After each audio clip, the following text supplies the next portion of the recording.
بھارتی مہم جوئی کا پاکستان پوری طاقت سے جواب دے گا۔ وزیر اعظم نے اقوام متحدہ کے سیکرٹری جنرل پر بھی واضح کر دیا ہے۔ شہباز شریف اور انتونیو گوتریس میں ٹیلی فونک رابطہ ہوا۔ وزیر اعظم نے بھارتی بے بنیاد الزامات کو مسترد کیا۔ کہا سنتاس کا پانی 24 کروڑ لوگوں کی لائف لائن ہے۔ UN secretary general Bharat کو ذمہ داری سے کام لینے کا مشورہ دے۔ انتونیو گوتریس نے کہا کہ دنیا اس وقت خطے میں کشیدگی کی متحمل نہیں ہو سکتی۔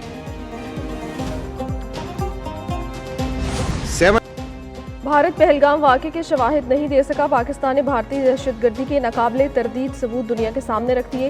D G I S P R کی پریس کانفرنس۔ پاکستان میں دہشت گردی میں ملوث بھارتی نیٹ ورک پہ انعقاد۔ کہا بھارتی فوج نے پاکستان میں دہشت گردی کے لیے بارودی مواد اور بم فراہم کیے۔ جہلم میں بھارتی تربیت یافتہ دہشت گرد عبد المجید پکڑا گیا۔ اسلحہ، ڈرون اور رقم برآمد ہوئی۔ دہشت گرد مجید نے 47 کارروائیاں کی ہیں۔ میجر سندیپ ورما جو اس دہشت گرد ایکٹیویٹی کو مینج کر رہے ہیں، پلان کر رہے ہیں، ایگزیکیوٹ کروا رہے ہیں۔ Major Sandeep of the Indian army نے دہشت گرد مجید کو ہائر کیا۔ تو just listen to this audio call. Pakistan میں دہشت گردی رو نہیں، بھارتی فوج کروا رہی ہے۔ D G I S P R نے کہا صوبیدار سکھوندر سنگھ اور میجر سندیپ نے دہشت گردوں کو ہدایات دیں۔ کہا وہ بلوچستان سے لے کر لاہور تک دہشت گردی کراتے ہیں۔ فلاں جگہ پر دھماکہ خیز مواد ملے گا، شہریوں کو ایسے نشانہ بناؤ کہ میڈیا میں نمایاں ہو۔ لیفٹیننٹ جنرل احمد شریف نے بریفنگ میں مزید بتایا فتنہ الخوارج بھارتی آقاؤں کے اشاروں پر کارروائیاں کر رہے ہیں۔ They tossed all their assets. The terrorists operating in Balochistan, and we have credible intelligence for that. The Fitna al-Khawarij and the independent terrorist cells جس طرح کا یہ آپ کے سامنے پیش کیا میں نے۔ D G I S P R کے بھارتی دہشت گردی کے ثبوت دینے پر بھارت میں مودی حکومت پر تنقید۔ پہلگام حملے کے ثبوت نریندر مودی نے کیوں نہیں دیے؟ بھارتی شہریوں نے اپنی حکومت پر سوال اٹھا دیا۔ سوشل میڈیا پر تبصروں میں بھارتی شہریوں نے کہا جو پہلے بول گیا اسی کی سنی گئی، اب مودی صرف شور مچا سکتا ہے۔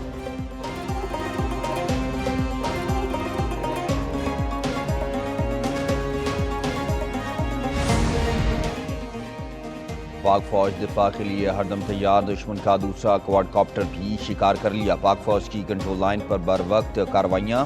فضائی حدود کی خلاف ورزی پر ایک ہی دن میں 2 بھارتی کوارڈ کاپٹر مار گرائے ہیں۔ جاسوسی کی کوشش پر پہلا کوارڈ کاپٹر مناور سیکٹر، دوسرا ستوال سیکٹر میں بھی گرایا گیا۔ واقعات پاک فوج کی مستعدی مہارت اور تیاری کا منہ بولتا ثبوت ہیں۔ پہلگام واقعہ پاکستان سے نہیں بھارت سے ہی ہوا۔ بھارتی جرنیل نے فالس فلیگ آپریشن کا بھانڈا پھوڑ دیا۔ سچائی بتانے پر بھارتی حکومت نے لیفٹیننٹ جنرل ایم وی کمار کو فارغ کر دیا۔ بھارتی وزیر دفاع نے ایم وی کمار کو ڈی بریفنگ کے لیے نئی دلی طلب کر لیا۔ Lieutenant general M V S Kumar کو حراست لیے جانے کی بھی اطلاعات۔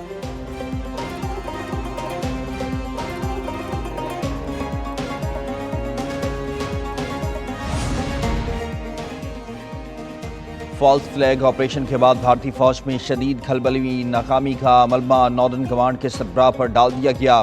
Lieutenant general M V S Kumar کی جگہ لیفٹیننٹ جنرل پراتک شرما نے چارج سنبھال لیا ہے۔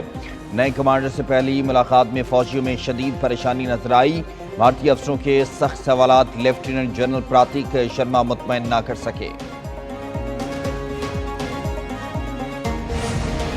سیلف میڈ کوئی معاملہ ہے یا اگر واقعہ ہوا بھی ہے تو پھر ہمارا کوئی لینا دینا نہیں ہے۔ یہ نہیں ہے کہ دنیا میں کسی جگہ پہ بھی کوئی خرابی ہو تو وہ اس کا مورد الزام ہمیں ٹھہرایا جائے۔ چائنا اور ترکیہ نے انہوں نے بڑا ایک کلیئر سٹینس لیا ہے۔ بھارت نے مہم جوئی کی تو اینٹ کا جواب پتھر سے دیں گے، ہمارے پانی کے ساتھ چھیڑ چھاڑ کی تو جنگ ہوگی۔ نائب وزیر اعظم اسحاق ڈار نے بتا دیا۔ کہا بھارت پہلگام واقعے کے بعد واضح بیانیہ نہیں بنا سکا۔ بھارتی سیاستدانوں نے بھی مودی کے استعفے کا مطالبہ کر دیا۔ شک ہے بھارت نے سنتاس معاہدہ ختم کرنے کے لیے ڈرامہ رچایا۔ چین اور ترکیہ پاکستان کے ساتھ کھڑے ہیں۔ بھارت نے جو صورتحال پہلے دن بنائی وہ اب نہیں ہے۔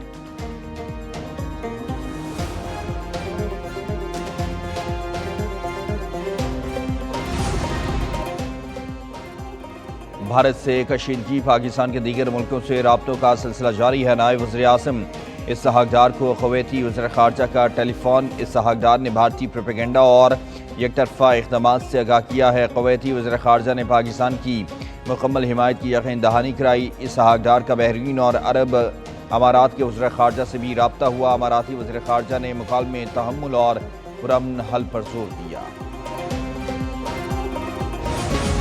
پاکستان کا کوئی بھی دشمن پاکستان پر حملہ کرتے وقت 10 بار سوچے گا تو اس کی وجہ یہ ہے کہ اللہ تعالیٰ کے فضل سے پاکستان آج ایک ایٹمی قوت ہے۔ اگر ہم ایک قوم ہیں تو اس وقت ہمیں اپنے افواج کے ساتھ کھڑا ہونا ہے تاکہ وہ سیسا پھیلائی دیوار کی طرح لڑ سکے۔ نواز شریف کی وہ حقیر سی کوشش شامل ہے جس نے رہتی دنیا تک پاکستان کو ایک ایٹمی طاقت بنا دیا ماشاءاللہ۔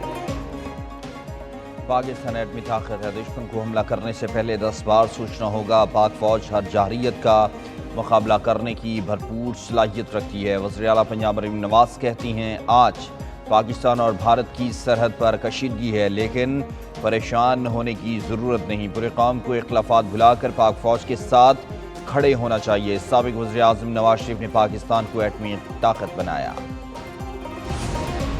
تنتاس معاہدے کی معطلی علاقائی سلامتی کے لیے خطرہ۔ فائنینشیل ٹائمز کی رپورٹ میں کہا گیا پاکستان اور بھارت میں آبی تناؤ بڑھنے کا خدشہ ہے۔ بھارت کا موقف خطے میں مزید عدم استحکام کا سبب بن سکتا ہے۔ بھارت اور پاکستان کو یک طرفہ اقدامات پر نظر ثانی کرنی چاہیے۔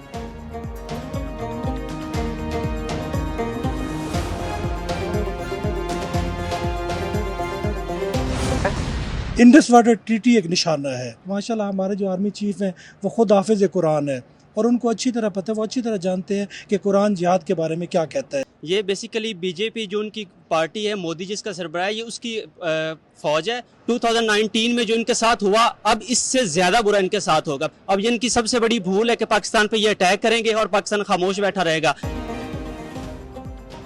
بھارت سے کشیدگی، پاکستانی عوام کا عزم و حوصلہ بلند، کہتے ہیں پاک فوج ان کا جواب پتھر سے دینا بخوبی جانتی ہے۔ مقبوضہ کشمیر میں لاکھوں بھارتی فوجیوں کے ہوتے ہوئے پہلگام واقعہ نااہلی ہے۔ اگر بھارتی خفیہ ایجنسی اتنی قابل ہوتی تو یہ واقعہ نہ ہوتا۔ وزیر اعلیٰ پنجاب مریم نواز نے پاکستان کی تاریخ کا سب سے بڑا راشن کارڈ لانچ کر دیا۔ وزیر اعلیٰ نے تقریب میں راشن کارڈ لانچ کیا۔ صوبائی وزراء اور سی او زندگی بھی موجود تھے۔ مریم نواز شریف راشن کارڈ کے ذریعے 12 لاکھ مزدوروں اور 84 لاکھ زیر کفالت افراد کو ماہانہ 3000 روپے سبسڈی ملے گی۔